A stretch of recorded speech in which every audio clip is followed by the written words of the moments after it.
The phone in my pocket buzzed, a relentless vibration that felt like a warning. I sat on the concrete steps, wearing dust-covered work boots, watching Leo draw a blue chalk solar system. He was happy and oblivious. I pulled out the device and froze. My sister posted a photo of me and my 6-year-old with the caption, "When mistakes raise mistakes." My whole family liked it and started mocking us. But my ex-husband didn't. He posted one thing, and within minutes, chaos erupted. It wasn't just the caption, it was the photo. Sarah had snapped it 2 weeks ago without me noticing. In the frame, I looked haggard, dark circles under my eyes from a double shift. Leo looked small, with a juice stain on his shirt I hadn't caught. It was designed to make us look pathetic. It was a curated glimpse of poverty meant to generate laughs for her friends. My stomach churned with acidic shame as I stared at the pixelated betrayal on my screen. I swiped to the comments, hoping for a defense. Instead, I found a digital firing squad. Cousin Caddy posted a laughing emoji. Aunt Linda wrote, "The apple doesn't fall far from the tree." Even my mother had liked it. They weren't just observing, they were participating.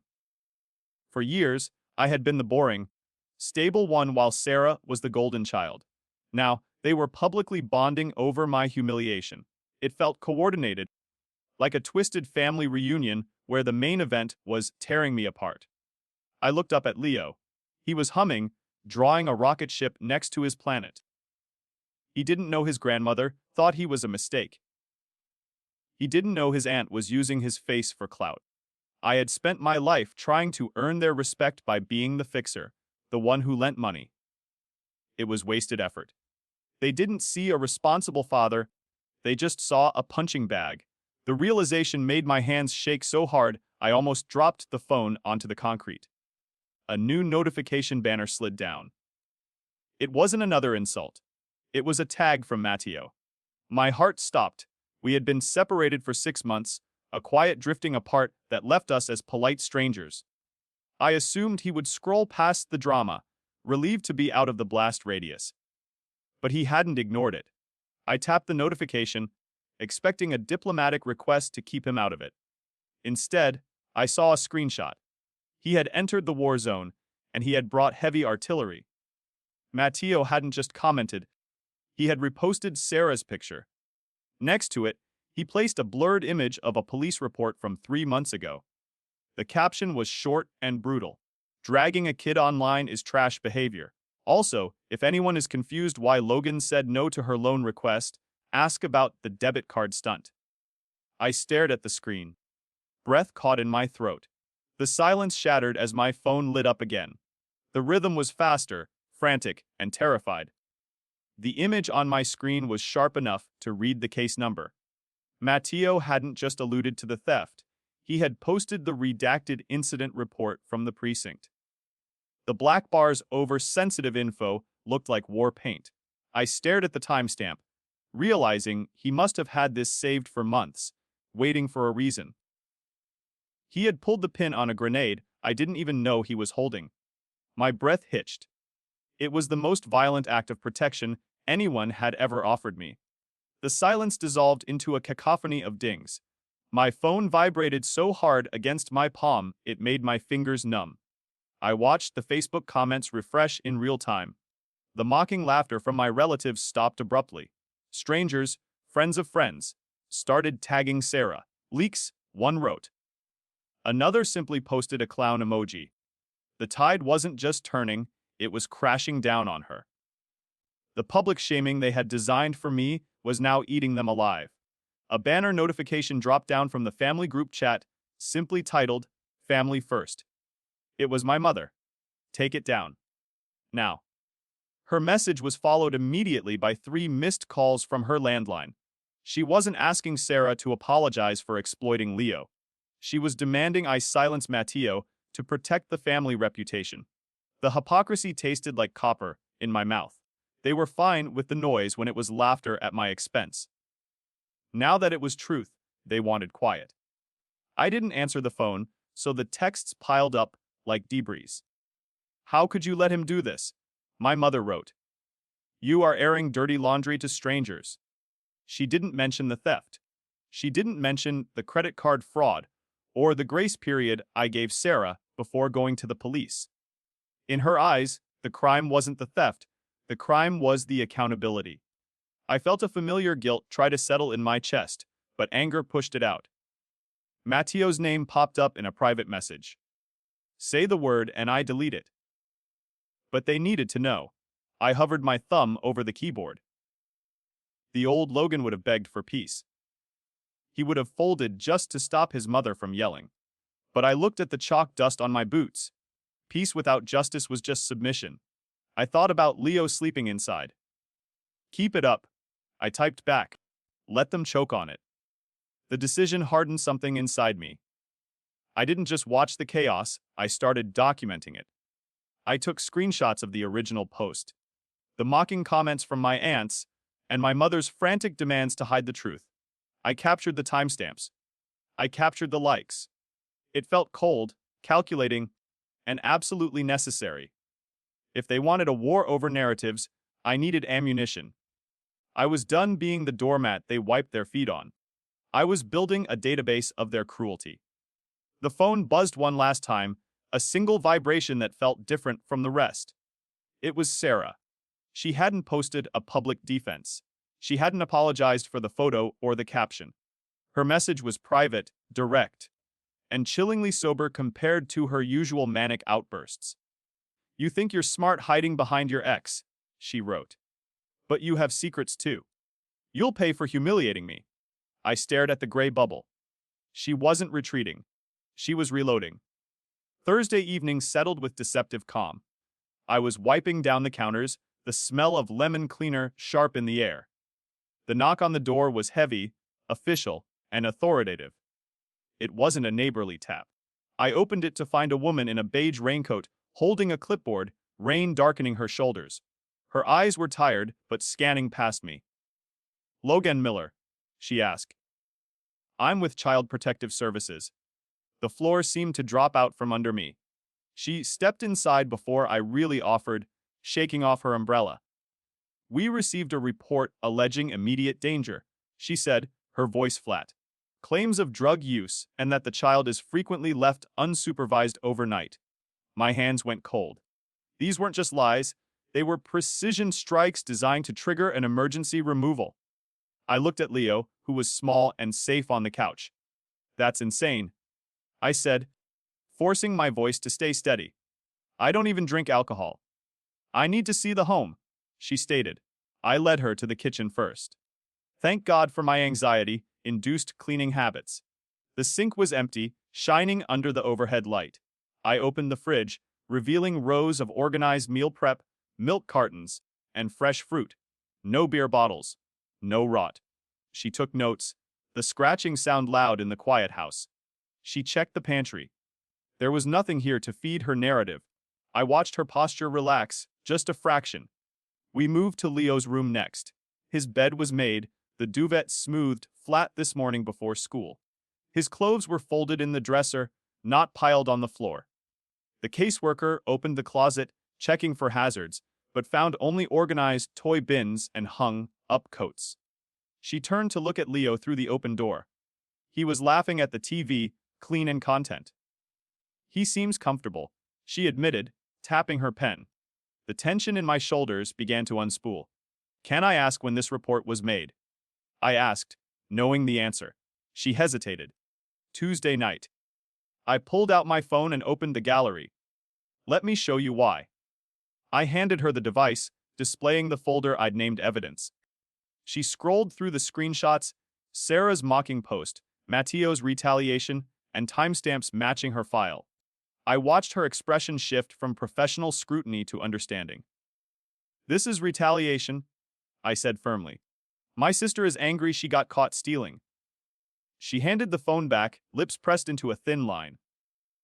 We see this more often than you'd think, she said, tone softening. Weaponizing the system. She made a final note on her form and clicked her pen closed. I see no evidence of the allegations. The home is appropriate, and the child appears healthy. She handed me a card. I have to file the report, but I'm marking it as unfounded. The relief was physical, like a weight lifted off my chest. After the door clicked shut behind her, I leaned against it, exhaling a breath I'd held for an hour. My phone buzzed in my pocket. It wasn't Matteo this time.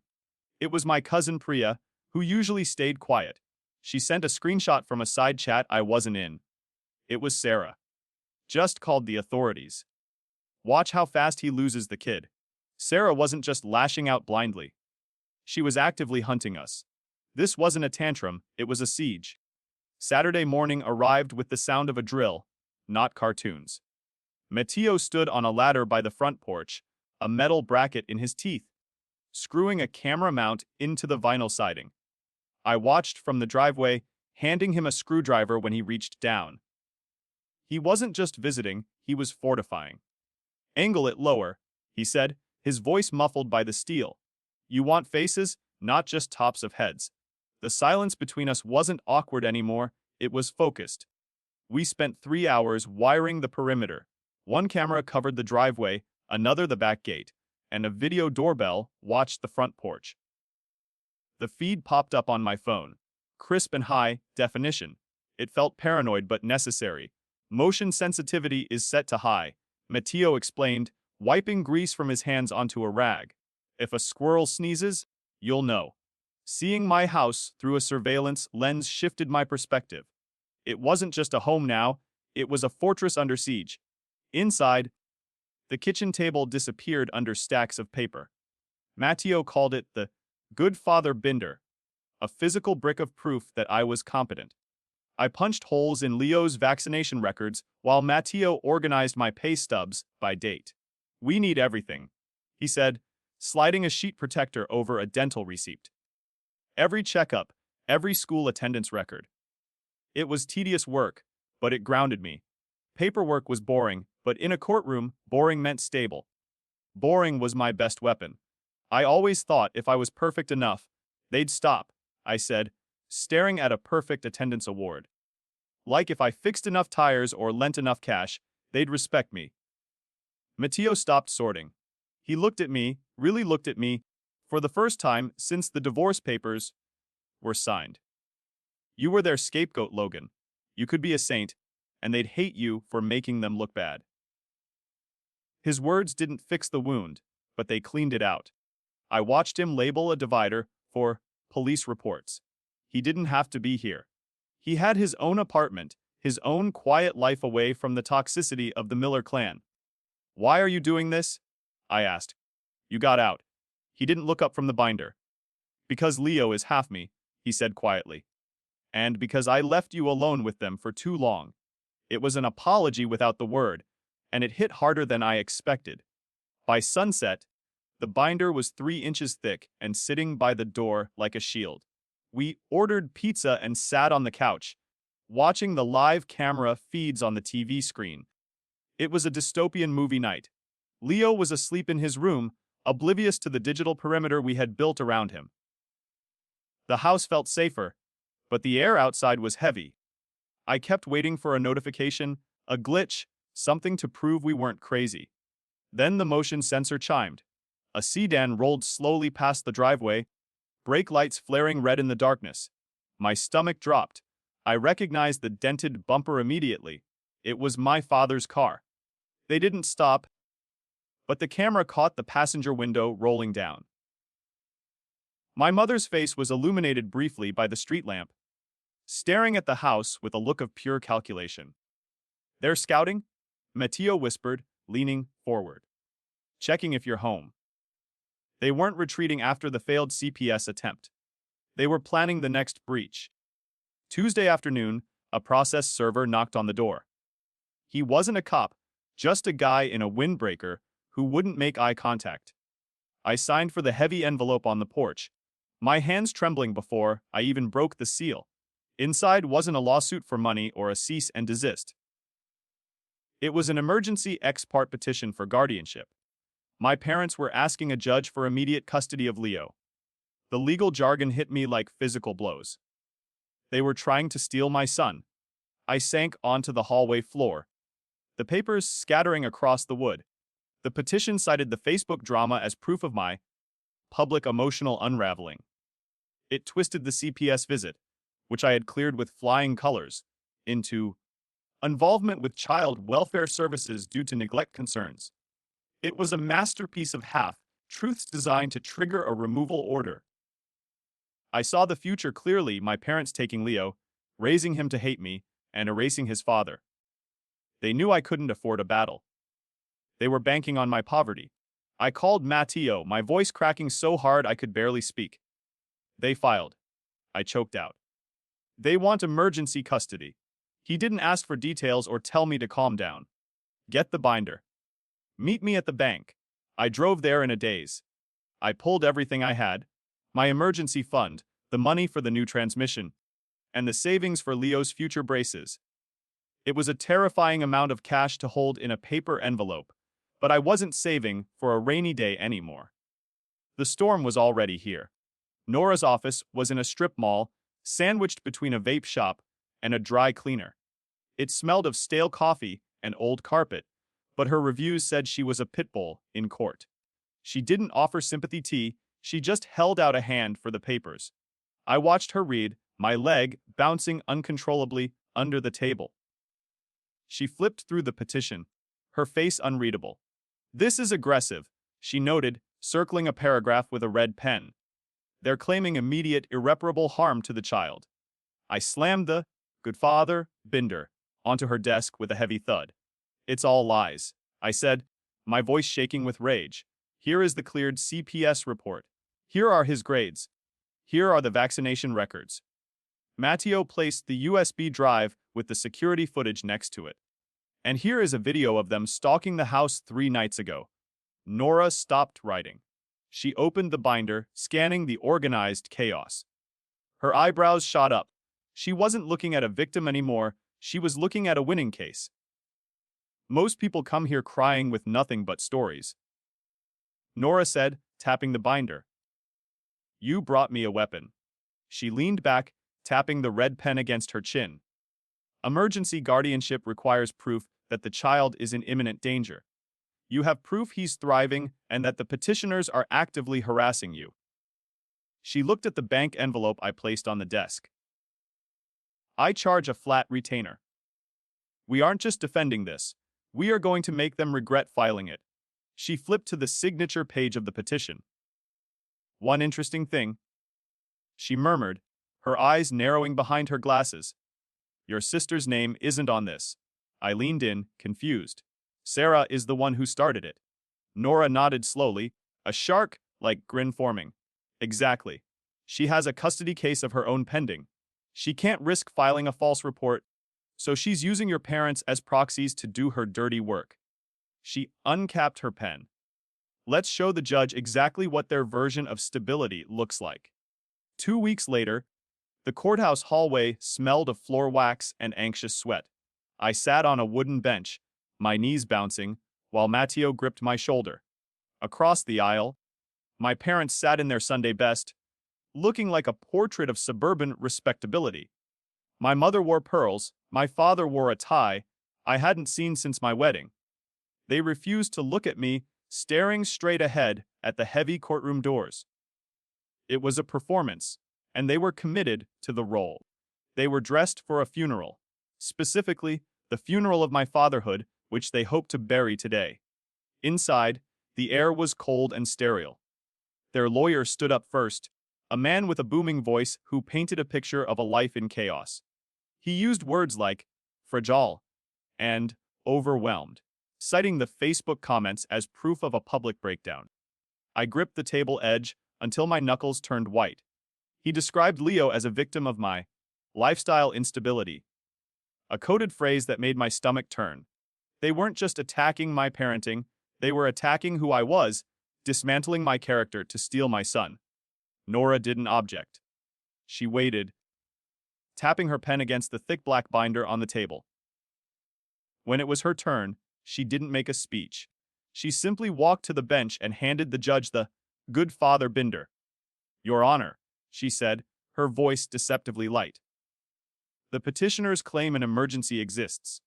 We have compiled 3 years of medical records, school attendance logs, and a cleared CPS report from this week that suggests the only emergency here is the one they manufactured to bypass custody laws. The judge flipped through the pages, the silence in the room growing heavy. Nora guided him to tab 4. Here is the CPS report filed just days ago, prompted by a call from the petitioner's daughter. The judge read the unfounded stamp, his brow furrowing. My mother shifted in her seat, her pearls clicking softly. The narrative of the negligent father was dissolving against the hard reality of government paperwork. Nora wasn't done. She was just clearing the debris before dropping the bomb that would end this charade permanently. Stability isn't a feeling, Your Honor. It's a fact. Nora continued, pacing slowly. She pointed to the screen mounted on the wall. The petitioners claim they are worried about safety. Yet, here is security footage from the night they scouted the house. The video played my parents' car rolling slowly past my house, then parking down the street as they watched my windows. It looked predatory. In the grain of the night vision, they didn't look like concerned grandparents protecting a child. They looked like stalkers hunting their prey. The judge paused the video, staring at the frozen image of my father's face. Counsel. The judge asked their lawyer, his voice dropping an octave. Can you explain why your clients were surveilling the respondent's home at night instead of calling him? The lawyer stammered, shuffling his papers, looking for an excuse that didn't exist. My father shrank into his suit, unable to meet the judge's eyes. The power in the room shifted violently. They had come to judge me, but now the spotlight was burning them alive. Nora moved in for the kill. She submitted the bank records, showing the withdrawal Sarah made from my account, followed by a transfer from my parents to Sarah the next day. This isn't about a child, Nora said, her voice sharpening to a blade. This is a proxy war. The petitioners are funding the person who stole from my client, and now they are abusing this court to punish him for reporting the crime. The connection was drawn, and the conspiracy was laid bare. The judge took off his glasses and rubbed the bridge of his nose. He looked directly at my parents. You filed an emergency petition, he said, and the word emergency dripped with disdain. You claimed a child was in danger. Based on this evidence, the only danger to this child is the conflict you are escalating. My mother tried to stand up to protest the humiliation, but her lawyer yanked her back down by the arm. The illusion of their moral superiority shattered on the courtroom floor. Petition denied. The judge ruled, slamming the file shut. He looked at Nora. I am also open to a motion for sanctions regarding legal fees, given the frivolous nature of this filing. Nora looked at me. It was the moment of no return. I could let them go, or I could make them pay. I thought of Leo's face in the photo they mocked and the fear in his eyes. I nodded. We will be filing for full costs, Your Honor, Nora said. The gavel banged like a gunshot. Walking out of the courtroom, the silence was different. It wasn't anxious anymore, it was final. My parents stood by the water fountain, looking small and gray. My father opened his mouth to speak, maybe to guilt me, maybe to yell, but Nora stepped between us. Any further contact will be considered harassment, she warned, blocking their view of me. I walked past them without slowing down. I didn't feel happy. I felt lighter, like a limb with gangrene had finally been severed. The victory in family court didn't stop the war, it just changed the battlefield. We filed for a permanent restraining order the next morning, naming Sarah, my parents, and Aunt Linda. The response was immediate and digital. New Facebook accounts with stock photos popped up, messaging me paragraphs about forgiveness and blood betrayal. I didn't block them immediately. I screenshotted every single one, feeding the binder. It was exhausting work, sifting through the hate to find the evidence. They thought they were wearing me down, but they were just digging their own graves deeper. The harassment bled into the physical world. A letter arrived at my warehouse job, marked personal and urgent, in my mother's jagged handwriting. My supervisor handed it to me hesitantly.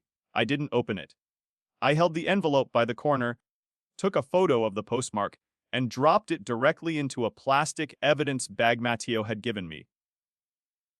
They were testing the perimeter, looking for a weak point. I felt a cold detachment as I sealed the bag. It wasn't a letter, it was a violation. Nora reviewed the new evidence with the precision of a trauma surgeon. They are making this too easy, she muttered, scanning the printed screenshots of the fake profiles and the photo of the letter. She added the hours to my running tab, which was now terrifyingly high. I had maxed out 2 credit cards to keep her on retainer. Don't worry about the money yet, Nora said, seeing my eyes linger on the invoice. We are asking for fees. When we win, they pay. It was a gamble, betting my financial ruin against their arrogance. The hearing date arrived under a gray sky. We met in the same hallway, but the dynamic had shifted. My parents weren't there this time. They had retreated to protect their assets. It was just Sarah. She stood alone near the water fountain, looking disheveled and frantic. She wasn't wearing a suit. She wore a chaotic mix of patterns, clutching a notebook like a shield. She had decided to represent herself. Nora glanced at her and adjusted her glasses. Proceed, she whispered. She is going to destroy herself. The courtroom was nearly empty when the bailiff called our case. Sarah stood up first, launching into a rambling, tearful monologue about how I had alienated the family. She spoke about loyalty and misunderstandings, trying to charm the judge with emotional outbursts. It was embarrassing to watch. She didn't have dates, evidence, or logic. She just had grievances. The judge watched her with a flat, impatient expression, his pen hovering over the docket. Sarah was playing a soap opera character in a room built for statutes. Her performance was failing. Nora didn't raise her voice when she stood up. She simply placed a blown-up board on an easel. It was the photo of Leo and me. Did you post this? She asked. Sarah hesitated, looking at the judge. It was a joke, she mumbled. Read the caption, please, Nora commanded. Sarah wouldn't do it. Nora read it for her. Every cruel word about mistakes raising mistakes. You called a 6-year-old a mistake to 300 people, Nora stated. That isn't a joke, Ms. Miller. That is malice. Sarah tried to pivot, claiming she was just worried about Leo's welfare. Nora was ready. She produced the screenshot from Priya, the text Sarah sent bragging about the CPS call. You texted watch how fast he loses the kid 1 day before filing a report, Nora said, projecting the image onto the court screens. This wasn't concern for a child's safety. It was a weaponized lie using state resources. Sarah went pale. The trap snapped shut.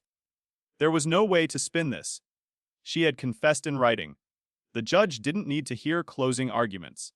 He looked at Sarah with open disgust. Your behavior is vindictive and dangerous, he ruled, his voice echoing. I am granting a 3-year restraining order protecting the plaintiff and his son. He turned a page. Furthermore, filing false reports with Child Protective Services is a serious misuse of the system. I am ordering you and the co-respondents to pay 50% of Mr. Miller's legal fees. The figure was thousands of dollars. Sarah gasped, her hand flying to her mouth. The financial judgment was the final nail. Sarah slumped in her chair, the fight draining out of her instantly. She didn't have thousands of dollars. She was broke, separated, and now legally indebted to the brother she tried to ruin. I felt a strange lack of satisfaction. I just felt tired. I looked at Matteo in the gallery. He nodded once, a solid anchor in the storm. We had done it. We had built a wall they couldn't climb over. The legal system had finally worked. We walked out into the hallway, Sarah trailing behind us like a ghost. She was sobbing for real now, muttering about unfairness. As she pushed through the double doors, a man in a familiar windbreaker stepped into her path. Sarah Miller, he asked. She nodded blindly. He shoved a stack of papers into her chest. Served. Emergency motion for full custody from your ex-husband. My evidence was now his evidence. I watched her collapse against the wall, realizing the fire she started had finally burned her house down. 6 months later, the mailbox contained a standard envelope, not a court summons. I slid my thumb under the flap, revealing a cashier's check for $3,000. It was the first installment of the court-ordered legal fees from my parents. I stared at the sum, feeling the textured paper. I walked into the kitchen and placed it on the fridge next to Leo's art. The house was quiet. For the first time in my life, the silence didn't feel lonely. It felt like luxury. News of the Miller implosion reached us in fragments. A former neighbor mentioned my parents sold their house in a rush, moving 2 hours away to escape. Sarah had lost primary custody of her son, reduced to supervised visits. Hearing about their ruin didn't bring the rush of vindication I expected. It just felt like reading a sad story about strangers. I deleted the text without replying. The anger had evaporated, leaving only a dull, protective pity that I refused to let back inside. In the kitchen, the smell of garlic and searing steak filled the air. Matteo was at the stove, humming off, key to the radio. We hadn't rushed to sign remarriage papers, but he hadn't spent a night at his apartment in weeks. He moved with a comfort that suggested he belonged here. I watched him flip the meat, realizing the empty space my family left behind hadn't remained a void.